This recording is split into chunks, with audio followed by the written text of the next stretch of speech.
Well, you buried the lead. Being back live on YouTube was the April Fool's joke. At least I thought it was going to be until I showed up tonight, and it was all signs go. So excited to be live and excited that it's not an April Fool's joke.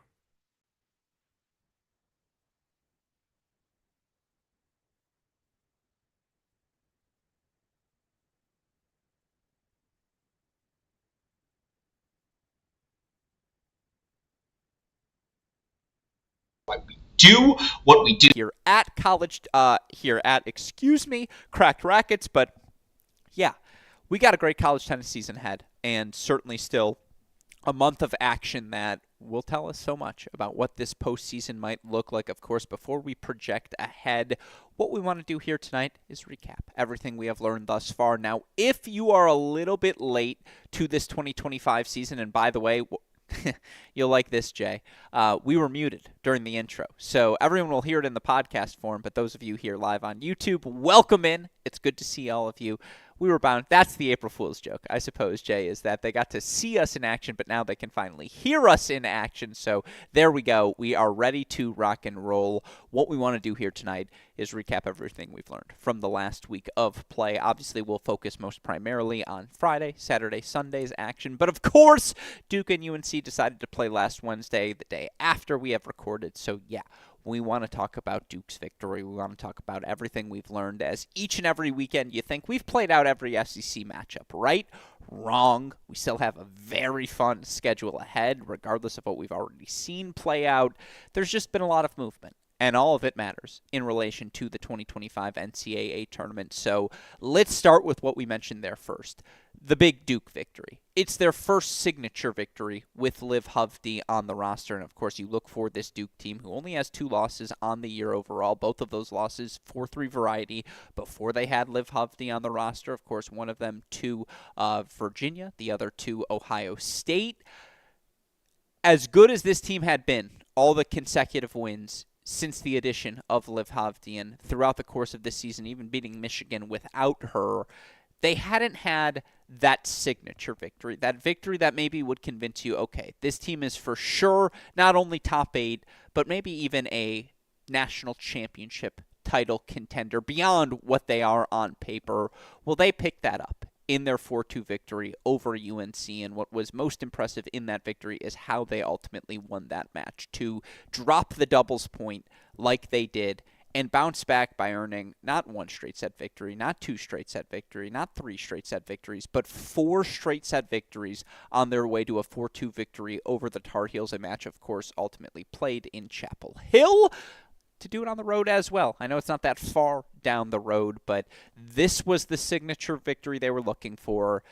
There was a little bit of a hiccup, almost. Like, it got a little sweaty against SMU on Sunday. I got to call that match a 4-2 match that was very competitive across the board.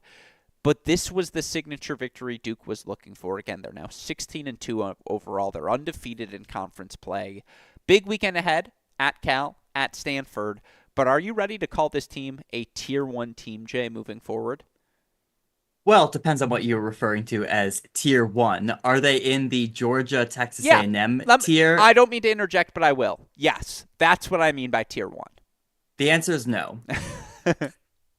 So this was a great win for Duke. If you had told me that of those 3 matches we saw the weekend prior, where NC State goes on the road, plays Duke and UNC, both of which are 4-3. If you had told me that of these 3 matches, that the Duke UNC match would be the most straightforward match, I would never have believed you. So for them to come out and do what they did to North Carolina after dropping doubles was very impressive. Every single player up and down that singles lineup looked as good as you would expect them to look playing that position. It was clinical at pretty much every single position. The lone exception being the straight set loss at number 1 to Reese Brantmeyer of North Carolina. Everything else looked fantastic. Which, by the way, So even that looked fantastic just on the Brantmeyer side. there was a fantastic element to it, but just not for Yeah, Duke very in that true. regard. Yeah. So yeah, this was a great win. This is what you wanted to see and expected to see from this Duke team. Are they in that tier 1? No, because the reality is they go out 2 days later, or a few days later, actually, on versus SMU, and all of a sudden you have Liv Hovde losing at number 2. You have Shavit At number Kimhi one losing. to a Well, she was freshman in Sophie Llewellyn, by the way. yeah, so she moves up one because Yeah. they didn't play. Was it Ballas. Jackson? Ballas was who was Yeah. out. So she moves up to 1, she loses. Shavit Kimhi moves up to 4, she loses. You're like, oh, here we go again. So like you need to see more consistency for them to be in the Georgia Texas A&M tier. We haven't seen Georgia lose since that North Carolina loss indoors. We did see Texas A&M take a hiccup, but outside of that, they've been really consistent. So no, Duke's not in that tier yet.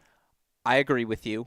I will say I probably asked this question a week early, given, again, they are on the road this weekend at Cal, at Stanford, and if they win those 2 matches, and in particular if they win them impressively, I would be ready to put this team in Tier 1. I have them up to number 3, spoiler alert, in my rankings this week, and again, maybe that's a little disrespectful to Michigan. I would point out they beat Michigan without Liv Hovde, which was ultimately the tiebreaker for me in deciding who goes at 3, who goes at 4. But I think you can no longer put this team lower than 4 in your rankings because, again, they've now won 11 in a row, even dropping doubles on the road for Hovde to get her best win over Thea Radman, even before the loss to Llewellyn against SMU on Sunday. That's her best win of the season. That's a sign of improvement. Again, Kim Hee was my all best lineup first team number 5, and she gets the straight set victory in that match against a UNC number 5 who would have been one of my top contenders as well, regardless of who it was on this day. It was Hamilton. Like, I'd put Hamilton on that short list of players I'd want at 5 as well, and it was a straight set win for Duke. It was unequivocally their most impressive victory of the season, given how they won that match. You're right. The sample size for this team is still not large enough. And that's why maybe we revisit this question quickly next week when we see how they look on the road. But this team is very good. Like, that it does feel like Hovde's still not playing her best. That it does feel like, by the way, Jackson and Hovde are that good at the number 3 spot. And they ultimately, against North Carolina, did get a win, 6-3 there. They're getting closer in doubles. And if this team's up 1-0, I don't know if anyone's beaten them. And so to have that depth available to them, to be able to go on the road and find 4 singles victories against the North Carolina team we have both had in our top 8 all season long. It's their best win of the year. And again, it's a week early, but we should ask this question again next week. I'll be a no next week, by the way. just spoiler alert. I will be a no next week. Are you going to go? Yeah, I'll be at some of those matches. The times are terrible. Absolutely terrible across both the men and women because both the Duke and North Carolina men and women are coming out to Northern California. You've got like a midday Friday match for both of them on Friday. Both the women, I think, play midday. So terrible times. But I'll be able to make the Duke-Stanford match. Do you have them up to 3? No, I still have Michigan number 3. Wow. All right. Well, we can get into that debate more a little bit later. Still Duke, by the way, one of 2 remaining undefeated teams in ACC play. The other, Cal, who will, again, they will face this weekend. That's certainly, again, the biggest victory we saw of the last week. But every weekend, there's more SEC action to compel all of us, and certainly this weekend was no exception. I've got 4 results. I feel like we've done this segment every week, Jay, but I have 4 results for you. I ask you, as always, which win were you most impressed by? 4 candidates for you. Texas A&M, who goes on the road and earns a scrappy 4-1 victory over Tennessee. Believe they dropped the doubles point in that match to the Vols. You also have the match Tennessee played against Texas, where they earned a 4-2 victory over the Longhorns, a Longhorns team whose stock has certainly fallen. They are bottom half of the SEC. You certainly didn't project that coming into the season, but still a good win for the Vols at home. How about OU? 4-3, they knock off Auburn. As always, the third set taker, Emma Staker, making the most of her final season. As you tweeted out, every 4-3 match Oklahoma has played this year, Emma Staker has earned the clinch. Yeah, that's who she is. That's who she's been throughout the course of her college career. Again, a very cool moment, and the best win for the Sooners, certainly since beating Michigan at the National Indoors. Or do you take the Vandy win, who, yes, beat a Kayla Crossless LSU team, but now they've beaten both LSU and A&M. And regardless of the circumstances of those wins, computer rankings don't care. Vandy, 5-2 winners over LSU, Jay, of those 4 matches, which I do think were the 4 premier matches of the weekend in the SEC. Which impressed you most and why? Well, a few things. First, I do feel like it's deja vu because I cannot keep track of which of these teams have played each other. Every week, I feel like it's LSU, Auburn, Texas A&M, Texas, uh, Oklahoma. I mean, who else? I cannot keep track. So Well, just to interject, I apologize again for interrupting you. Rude, but welcome back, live shows. For my rankings this week, decided that rather than try to organize, it was like, I'm just going to clump them. LSU, Auburn, Tennessee, Oklahoma. Because they really are the same version of the same team. And it's just like, each weekend, one of them's going to do something. yeah, no, absolutely. And we've seen that every week. I Yeah. feel like I had that clump, and then you have a clump of ACC schools that Yeah. you're not quite sure what to do with, and then you have Ohio State, where you don't have any benchmark Barometer. really for Yeah. Ohio State because they didn't make indoors, Yeah. and so you're left thinking where they should slot in is you just have these silos this year. It makes these rankings really tough. But again, I do feel like every week, and it doesn't stop, right? And next week, and it's the same group of teams doing the same group of things. So, I think certainly most impactful for the season was that Vanderbilt win because, as you mentioned, the computer ranking doesn't have that sort of bias to say, hey, no Kayla Cross. Maybe without Kayla Cross, LSU is not a top 10 team, right? They're also not a team that has much depth. That is a massive blow to that team. So that wasn't the most impressive win for me because I feel like if they had lost that, that would have been a very bad loss for Vanderbilt. To me, I was probably most impressed with the Oklahoma win over Auburn 4-3, as you mentioned, came down to Emma Staker there in 3 sets. She gets the win over freshman Myrna Rafat. Ultimately 6-1, 6-2 in the second and third, but came down to doubles where Oklahoma took doubles, and they do it on the road as well at Auburn. Not my favorite match time, noon match time on Friday. I know Auburn had to get on the road and head to Arkansas. But yeah, I think that was the one that really impressed me because of these teams, this Oklahoma team had some early season magic, particularly at indoors. It looked like things were really going to go well for this team this season, and certainly they relatively have.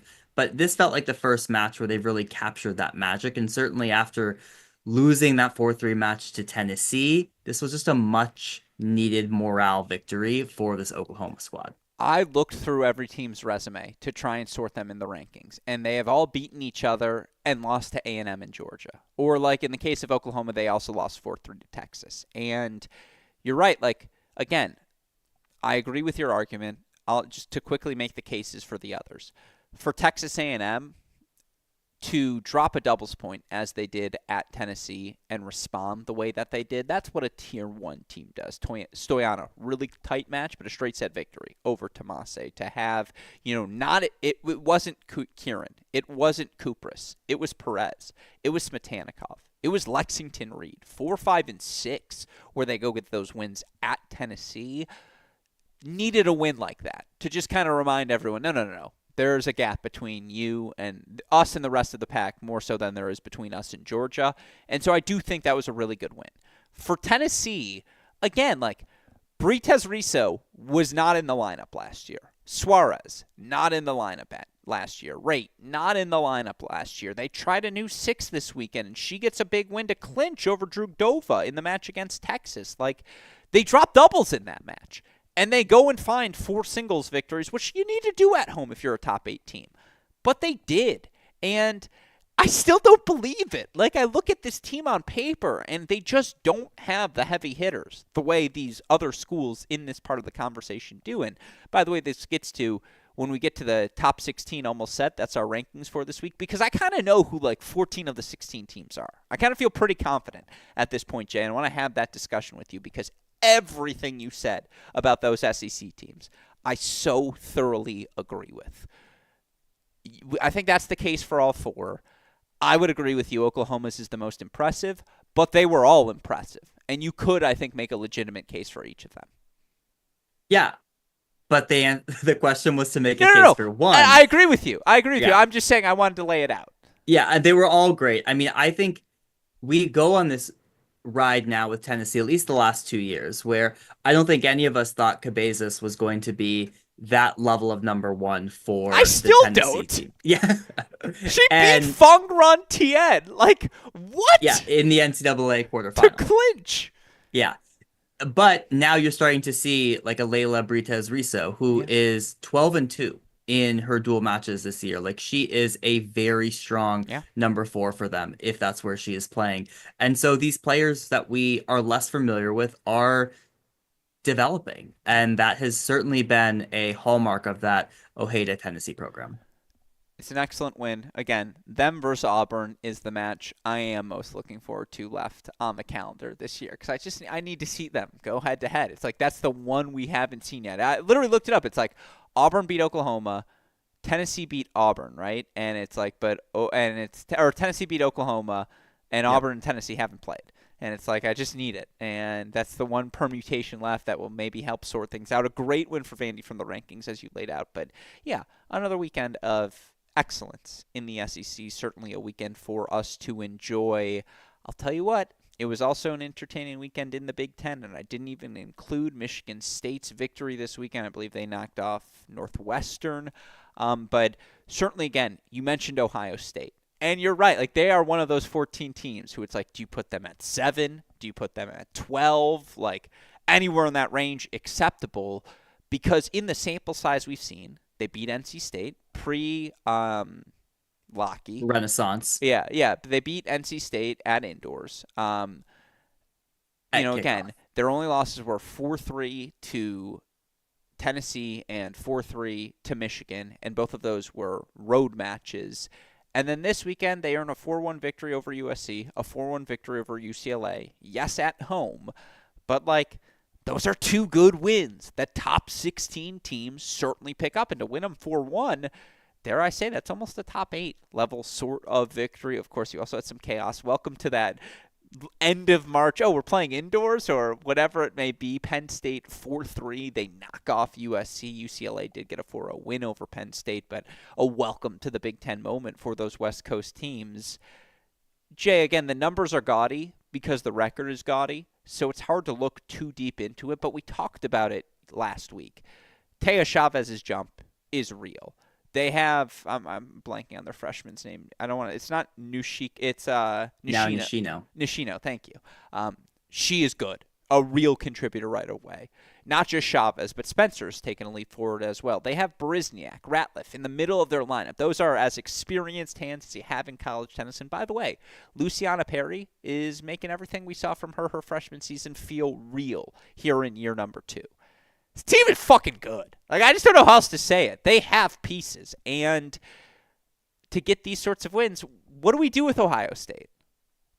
Yeah, I mean, that's the one that you don't have that barometer for because Yeah. they didn't make indoors. And so that's really tough. They pushed Michigan in Ann Arbor 4-3. They're starting to look really good. At the beginning of the season, Sydney Ratliff really didn't look like the Sydney Ratliff we had gotten to know over the past few years. And so for her to now be up to number 3, she goes 2-0 this weekend. I think that's a great sign for her and the Buckeyes. To have Luciana Perry at number 2, that's really good. You're going to win a lot of matches there. And so for Nishino as well to make that move as a freshman, she went 1-1 this weekend. She beat Emi Haddad, but she lost to Wagley. But just for her to make that jump, that means you have Baryzniak down at number 5. You have Spencer, who, as you mentioned, has made a jump as well. So it's a really solid team. I don't know exactly where to put them. I'm excited for them to match up again with Michigan. I'm excited for them to play outdoors at the Ojai this season with the Big Ten women going to the Ojai. But I was really impressed with the score lines in particular against UCLA and USC. These were very straightforward matches. By the way, Taya Chavez splitting sets with Grace Piper. Taya Chavez unfinished. They were in a second set breaker with AC, Anna Christine Lukemire. Like, yeah, this is a really, really good team. And they still have the second Michigan match, right, at home later this season. Like, they will have another shot. I think looking at the ITA rankings right now, Ohio State is sitting at number 11. Maybe that's right based on the resume, but this team might also be better than that. Like, if we see this team in Waco, it just shouldn't shock anyone because they're good. They are good, and they showed it again this weekend. For USC and UCLA, again, we'll get into is the top 16 almost set, and I'm not ready to entirely write those teams off, but boy, is it really hard to see a pathway back to the top 16 for either of them. And right away, whomever is dealt them that opening NCAA weekend, those will be two of the toughest schools. I don't know if they can play their way back, though, into the top 16, short of maybe winning a Big Ten championship.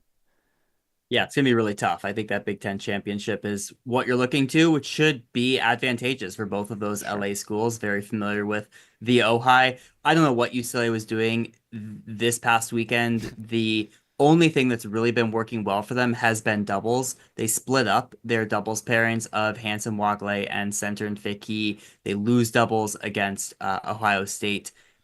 Then they reform after that. That was a really strange decision for me.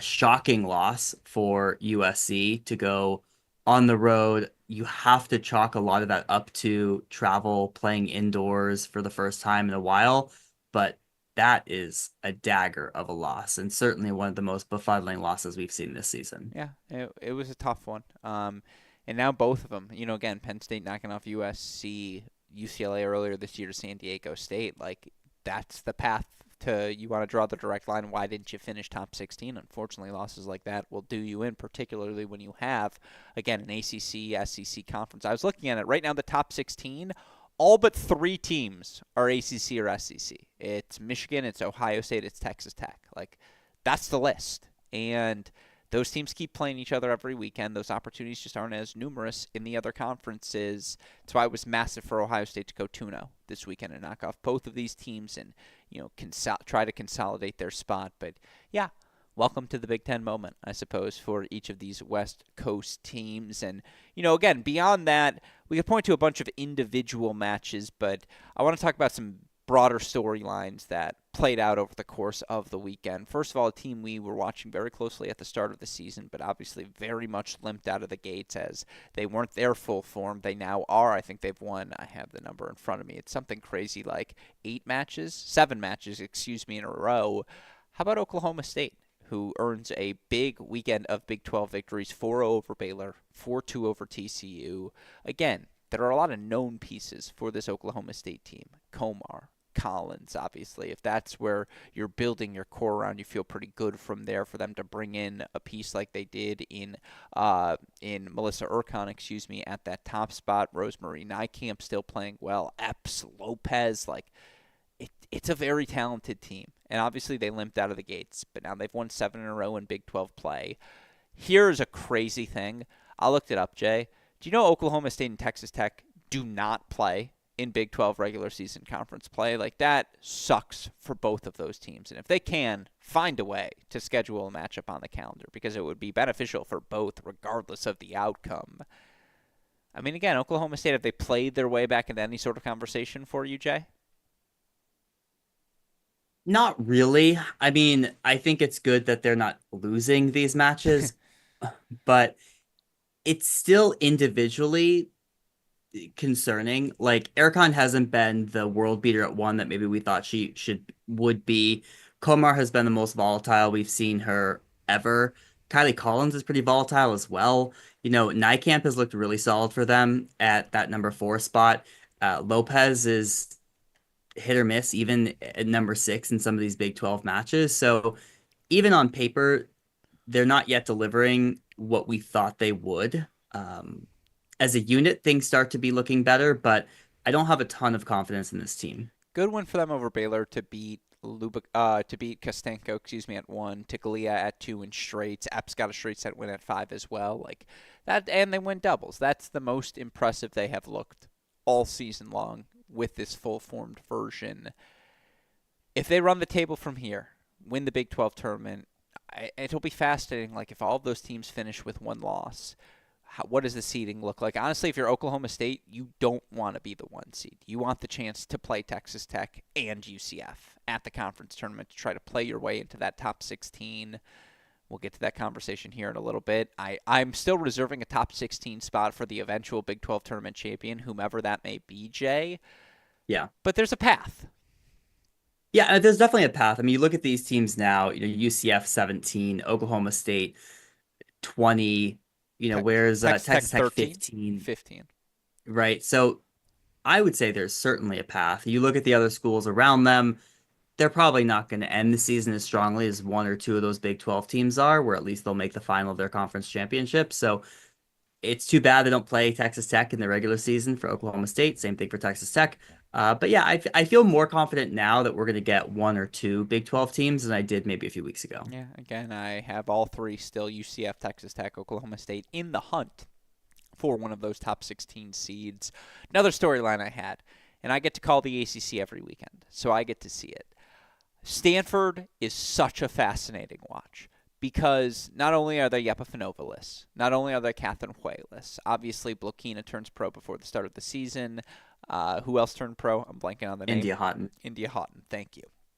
Valencia Shu's serving underhand and starts in doubles where she's serving underhand, and yet her and Caroline Driscoll keep finding their way to victories. And Ma and Glasman have been really good at the one spot for doubles. Ma and Glasman have been so good at the 1 and 2 spots, respectively, as we talked about on last week's show. Each were mentioned in the awards.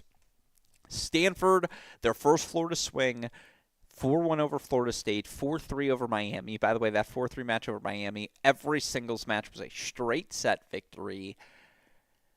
I mean, again, it's what's it called? It's hate watch is not the right word, but what's it called when you I forget what it's called, but you just like it's so strange that it's compelling. I forget the term for that. The kids in the chat, you can correct me. That's Stanford for me. I'm so fascinated by this team, Jay. I love watching them compete. Yeah, I mean, Valencia Shu's not finding victories, right? Well, the Alexa Noel match was tough, but outside of that one, she's been pretty good.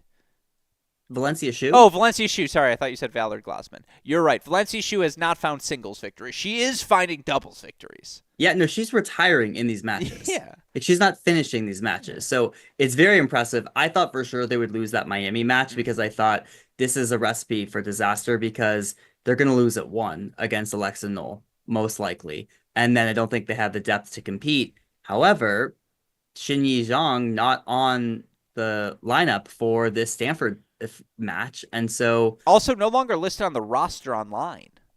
So maybe off the team, but that played a huge factor because if she's in this match, I think Stanford does lose because Alexa Knoll does beat Valerie Glasman 2-1. Maybe they don't take doubles. So this was a huge sigh of relief for Stanford to go 2-0 on this Florida swing. A Florida swing, they only brought 6 players. They know Valencia Shu serving underhand, likely going to retire from her singles match. Like, they really escaped in these, and ultimately it probably helps them keep a pretty good padding around staying inside the NCAA cut line. Okpara is such a fun watch. I mean, again, Schaefer's fighting at 6. They're such a fascinating watch. It's just like, again, Shu will play a set and retire, and it's literally like a placeholder. It's just, and yet she's still finding wins and doubles, and she's serving underhand in these service games. It's so tough to watch, but it is impressive that they are. Again, we thought coming into this season we'd be talking about them as national title contenders. We're not. And so, of course, big picture, 10,000-foot view, given what Stanford is in women's tennis, it's a disappointment. But, man, like, we shouldn't be talking about them grinding their ways to victory in this Florida swing, but they grinded their ways, and it was impressive. Yeah, I mean, I was impressed that they won these matches. I think they got a little bit of help by some absent players, Sure. but yeah, I also don't know how you keep Valencia Shu at 4, like when she's retiring in every single 3. Yeah, sorry, 3. Driscoll's at 4, and by the way, Driscoll has looked really good. Driscoll's at 4. been great. I agree. If Driscoll was their 6, like that, we didn't even know that was going to be the case. But all of a sudden, if that was the case, we lost Blokina. Okay, this team is still in the mix. She's at 4, and she's still looking really strong for them. I don't know how you keep Valencia Shu at 3 right now. I don't know how it doesn't get protested every weekend. Well, again, if this was the SEC, they'd be fists out and brawling about it, but not in the ACC. They don't even want to play each other. Well said. I love watching Stanford, so take that solace, I suppose, Stanford fans tuning in. And last but not least, and Jay makes fun of me because if I call it, I'm watching it. You know my affinity for BYU. I'm just getting in on BYU women's tennis early. they were unranked coming into this weekend. They had to go 2-0 to keep any sort of NCAA tournament hopes alive, taking on a top 60 Iowa State team, a top 40 Kansas team at home. They find their ways to wins. 4-2 over Iowa State, 4-3 over Kansas. Bobo Huang is everything college tennis is about. The energy the senior plays with, Madison Smith as well. They got weapons. That energy of senior Kendall Kovic, Chelsea Bluestein's got weapons. Grace Levelston. I really like this BYU team. A BYU team, by the way, that's won 5 in a row. They're 16-6 overall. No, it hasn't been a heavyweight schedule, but they are 6-3 in conference play. I'm just saying it's fun. Again, you get to see the mountains in the background in Provo. The crowds are always awesome, and they had men's and women's matches this weekend. The crowds were packed for both. BYU tennis is fun. I'm getting in on it early, Jay. Well, this is certainly a program, both men's and women's, that you have to take advantage of these home matches. Yeah. Particularly early on in the Big 12. Some of these schools really have not been to BYU much at all.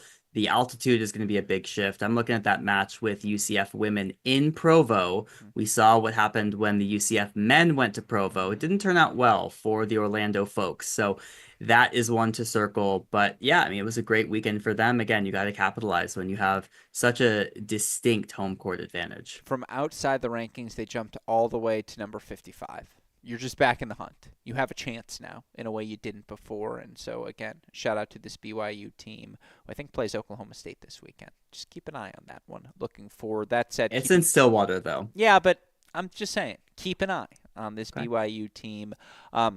Certainly, again, a fun weekend for them. You look at the other results we saw on the weekend. Georgia goes 2-0. They're still undefeated in the SEC play. 4-0 wins over Bama, Mississippi State, respectively. South Carolina got similar wins against them. Virginia's weekend was weird because they almost lost to Louisville. It was 4-1 overall, but that match was a fight on every court. That said, after dropping doubles, they looked really good. Best they've looked in a while in a victory over Notre Dame 4-1. And, by the way, a victory that saw Kazakova in the lineup in doubles for the Hoos. You had Cal, by the way, also going 2-0 in that Florida swing. Michigan 2-0 weekend over Northwestern Illinois. I mentioned Michigan State win 4-2 over Northwestern. You had Arizona 4-3 over Arizona State.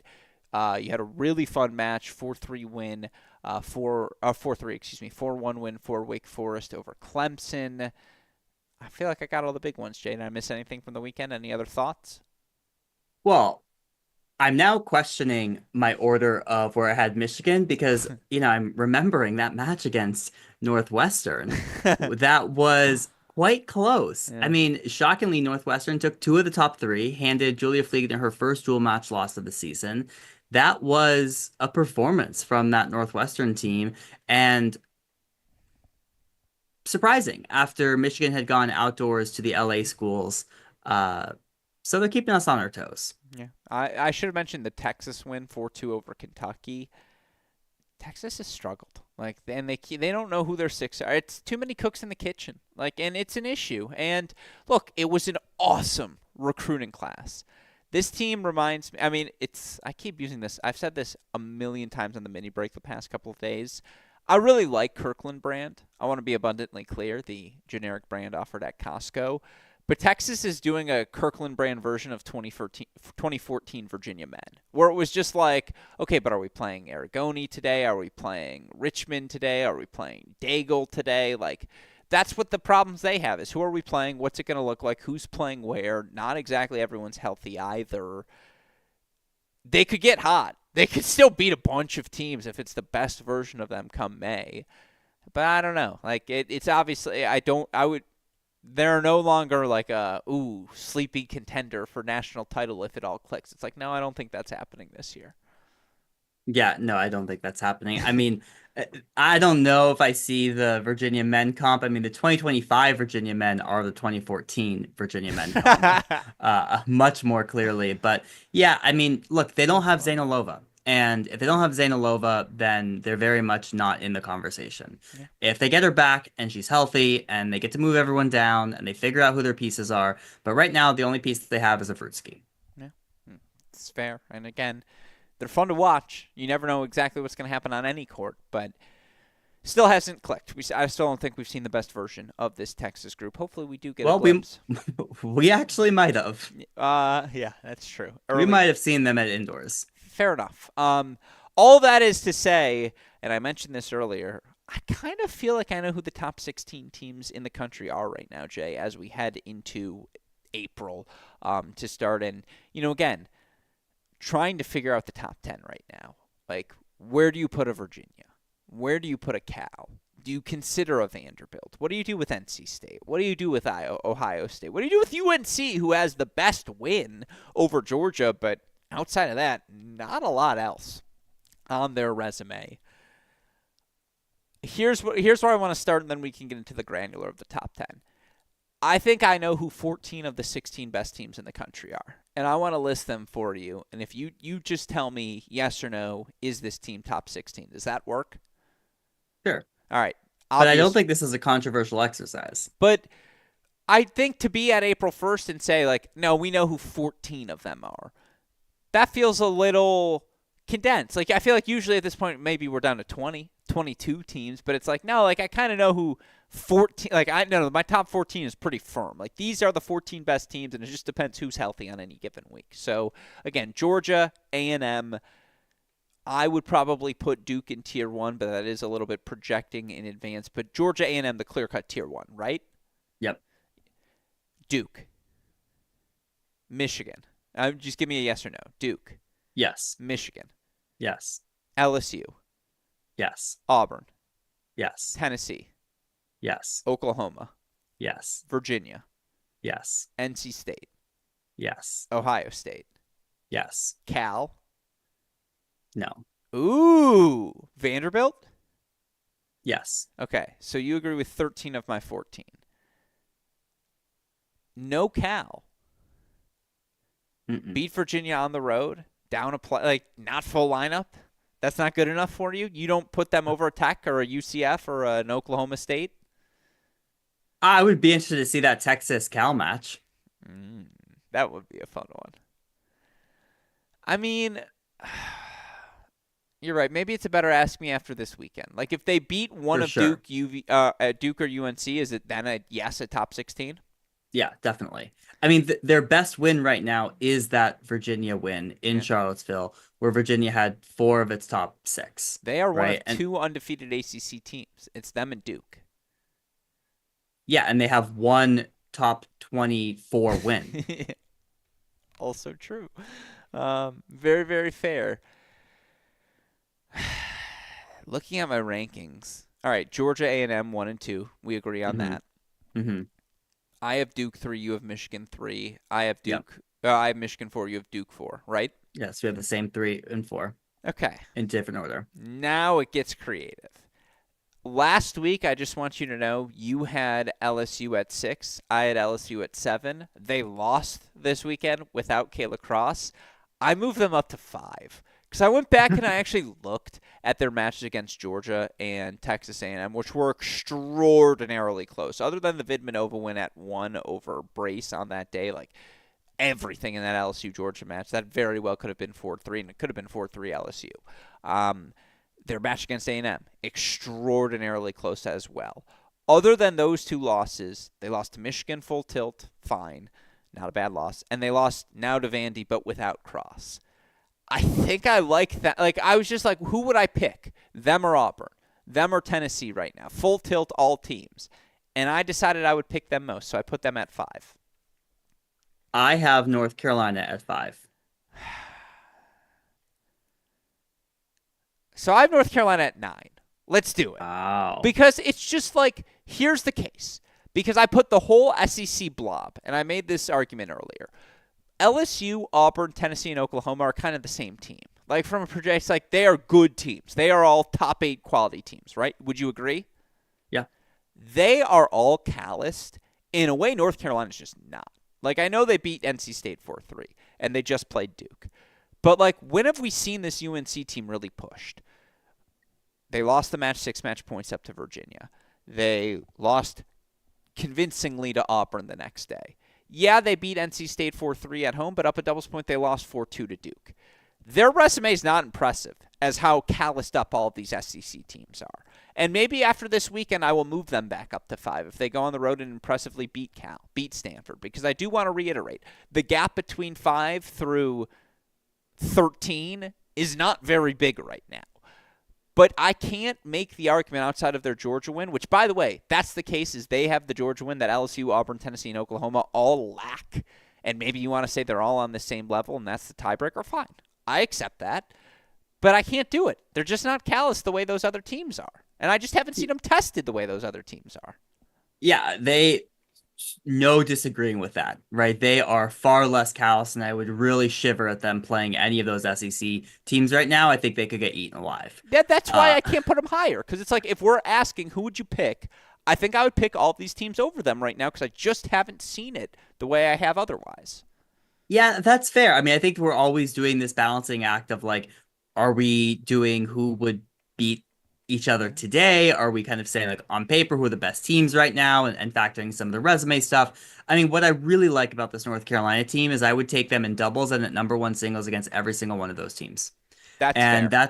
that is a 2-0 lead. And if this North Carolina team can't find 2 additional points, then yeah, they shouldn't be in the conversation. But I really like some of their pieces, and that to me goes a long way. That's really well said. I, too, like a lot of their pieces. I, too, think they're up 2-0 in a lot of matches. And that's why, again, I reiterate the gap between 5 and all of these teams right now is so thin. I have LSU 5. You have UNC 5. Who's your 6? I'm pretty sure it's LSU. LSU. Okay. I have Auburn. Who's your 7?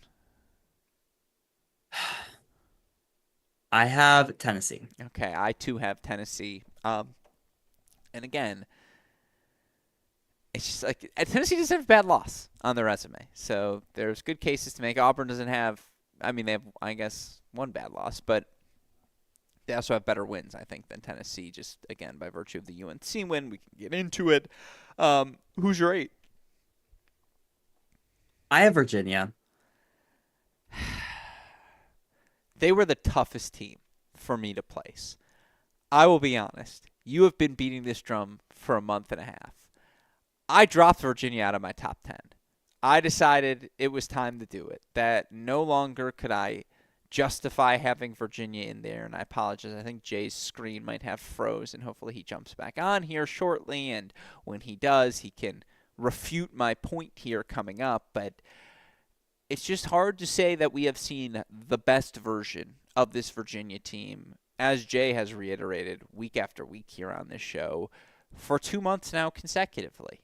And everything I said about UNC, I think, applies to them as well. And so, certainly, again, as you see, Jay has dropped out of the Zoom. You can get the double shot of me. Don't worry. He will be back here shortly. Podcast listeners, apologies you have to listen to this, but don't worry. This is just the week 1 jitters. We will have him back here on the Zoom in a moment. And there he is, John J. Parsons, joining us once again. Jay, the crux of my argument, I don't know how much you heard. You have been beating this drum for 2 months. I no longer have Virginia in my top 10 because I just can't justify it. They haven't looked that way in a long time, and they're not healthy right now, and everything I said about UNC applies to them. So I dropped UVA out of my top 10. I have Oklahoma at my number 8 spot. I really struggled with it, and it's tough because even when they were somewhat depleted, right, they still found a way to get that victory over North Carolina twice. They still found a way to get the victory over Tennessee as well, right? So I felt like I had to keep him in there, but I don't really think they are playing top 10 level tennis right now. They're my 11. Like, I want to be abundantly clear, and again, the gap between 5, 12, 13, it's not big. But I just can't do it. I just haven't felt inspired. Again, I saw it in singles. That was a glimpse of it. In their singles come from, again, after dropping doubles against Notre Dame to be as definitive as they were. But Oklahoma's looked better. Like, again, Staker's playing her best ball. Glow is that good at that number 6 spot. You feel like they can take one of those 2 or 3 spots, whether it's Mew, whether it's Garcia Ruiz. They should win one of those 2 spots, and they're competitive everywhere. And, like, if it's 3-all, well, I'll tell you what, Virginia's 3-all tough as well. But if it's 3-all, like, I'm just picking Oklahoma over UNC. I'm just picking Oklahoma over some of these other teams because I know Oklahoma is built for that moment. And I just don't know. Well, I guess if it's Staker, but it will be Staker, she'll position herself to be the 3-all clinch. Well, they were not ready for that moment at home against This Tennessee, is up 5-2 in the third. That's true. Look again, margins are thin. It's They're very thin. you can Yeah. refute everything here. I have UNC 9, as I mentioned. Who do you have? I have Oklahoma. Okay, so I have yet to see Auburn from you yet. Are they your number 10? No, I have Ohio State at 10. I too have Ohio State at 10. Interesting. So you dropped Auburn out. I dropped Virginia out, and both of those teams could absolutely be inside the top 10 right now, Jay. Again, I feel pretty good about my top 14. I know you wouldn't put Cal in there. You'd certainly put Cal in the race, though, for those top 16 spots. And for the record, in the fight for those final 2 spots, my list of teams will move Cal down. That's fine. I say winner of the Big 12 is one of those spots. Whether it's Texas Tech, UCF, or Oklahoma State, I do think one of them secures one of those top 16, and I think it's worthy of it. I also have good enough on paper/performance crew. Cal, Texas, South Carolina, Wisconsin, UCLA, USC, Washington, and if Stanford's Yepifanova is actually hitting, that version of Stanford.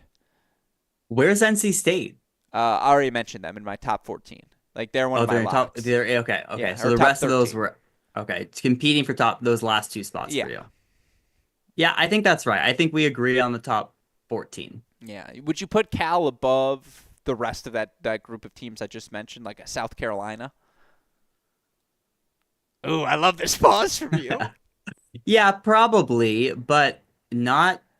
I don't know. Again, they Good feel match. not very callous to me as well. Yeah, I think that's very, very fair. Again, our biggest movement.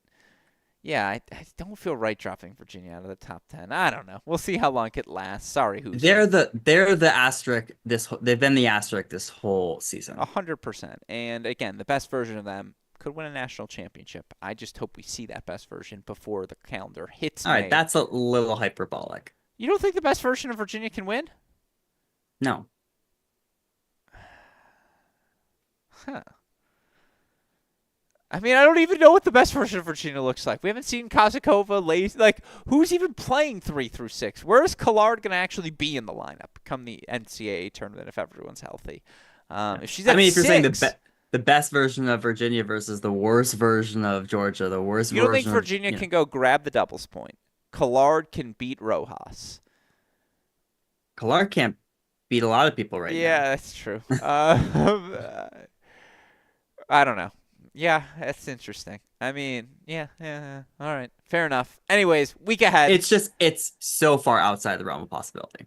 Yeah, I mean, I have them outside my top 10 right now, Yeah. so I don't think I disagree with you very strongly. All right, week ahead looks very, very promising, Jay. I have 5 Tier 1 matchups or road trips that you cannot miss. What intrigues you most? UNC Duke. They're at Cal. They're both also at Stanford, so maybe you just include that whole road trip there, but I don't know. Shorthanded Stanford, they're going to be in some trouble, I think, this weekend. Wisconsin at USC, at UCLA. I need to know how good this Wisconsin team is, and certainly this weekend's an opportunity to find out. Tennessee, once again, after hosting Texas A&M, you think that's tough? All right, we'll throw you Auburn, Florida the very next weekend. Vandy's going to Georgia, to South Carolina. Also a very fun Oklahoma at LSU match. Jay, that's your Tier 1. What intrigues you most and why? Well, I think you have the right Tier 1. Thank you. Would you have included Wisconsin too? Yeah, probably. Those teams are ranked similarly right now. And to be honest, after the road trips from USC and UCLA, I don't know what to expect from them. And Wisconsin gets a good tough outdoors in LA. So let's see if they are top 20 or top 16 worthy.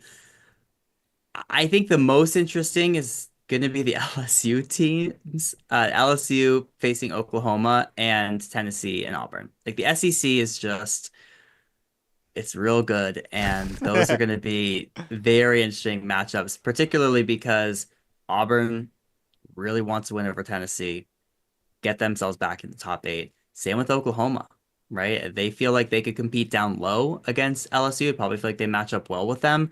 So I'm very interested to see those matches. Those to me are the most marquee. The 4 teams in the clump are playing. Like, again, you get to see it. Auburn at Tennessee. Oklahoma at LSU. Will they have cross? I certainly hope so.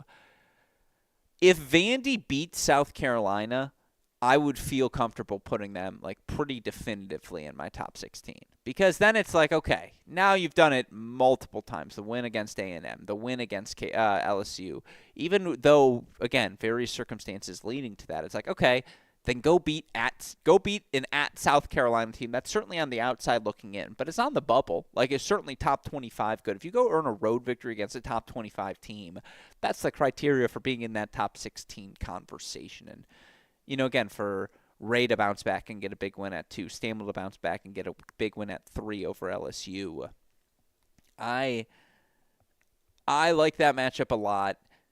I mean, again, I need to know how Wisconsin's number 1 on my tier rankings. So I just need to know, but Cal's number 2. It's like, all right, if Cal goes, what's a good? If Cal goes 1-1, is that a good weekend?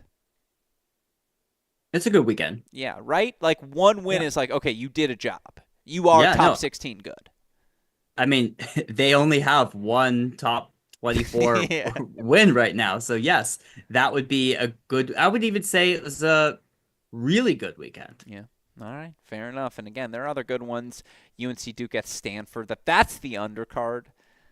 2024 me, jaw drop. BYU at Oklahoma State, Pepperdine at Washington, Clemson, Georgia Tech at Notre Dame, Baylor, TCU, make the Arizona trip, Ohio State's at Northwestern, at Illinois. Like, again, if they are top 16, top 8 good, they'll win those matches comfortably. NC State makes the Florida swing. It's going to be a fun weekend. John J. Parsons, what can we expect from you coverage-wise? Well, it's crazy that this is like one of the few last weekends of the regular I don't season. like it. It's wild. I had the episode yesterday with Senior Vice President Chase Hodges of UTR Sports, who oversees college tennis. So a fun conversation with him about all of the things UTR Sports has been doing. Yes, we talk about the breakup with the ITA that happened and what WTN has meant for that business, how they fund a lot of these events, of which they tout prize money for pretty significantly. So we get into some of the weeds there. So that's out this week. Yeah, again, it is fascinating to see where college tennis goes from here. Obviously, it's been something we've talked about so frequently, and any partners that are willing to invest in college tennis as a product, any partners who are willing to see invested in college tennis's success more than anything, I would say, moving forward, you want to hear from them. So, yeah, I'm very much looking forward to listening to that conversation myself, and obviously, I know I speak for everyone when I say I appreciate all you do to help push the college tennis, get the dialogue forward. Obviously, we appreciate all of you who fired in multiple comments over the course of today's broadcast. I see a bunch of them now as I've pulled up the YouTube feed. I will be better at balancing that as we move forward. Jay, I will do my best to you. Maybe this is the April Fool's joke. This is hopefully how we'll be rolling the rest of this season. We will be back. We will be live on YouTube. The podcast posted the next day. We will make sure our intros can be heard by all of you moving forward as well. But it's good to be back. Any final thoughts before we wrap today's show? No. I'll try and make sure my internet is better next time. Well, I appreciate that. I also appreciate the support we get from our friends at the Laurel Springs Online School. Again, you can learn all about them by going to laurelsprings.com today. With that said, for the fantastic John J. Parsons, our super producer Daniel Westhoff, and from all of us here at Cracked Rackets, I'm your host, Alex Gruskin. Jay, we got 1 month to go in this 2025 regular season. We will be back to recap it all next week. In the meantime, what do we tell all of our college tennis fans? Hey, great shot. And we will see you all tomorrow night. Thanks, everyone.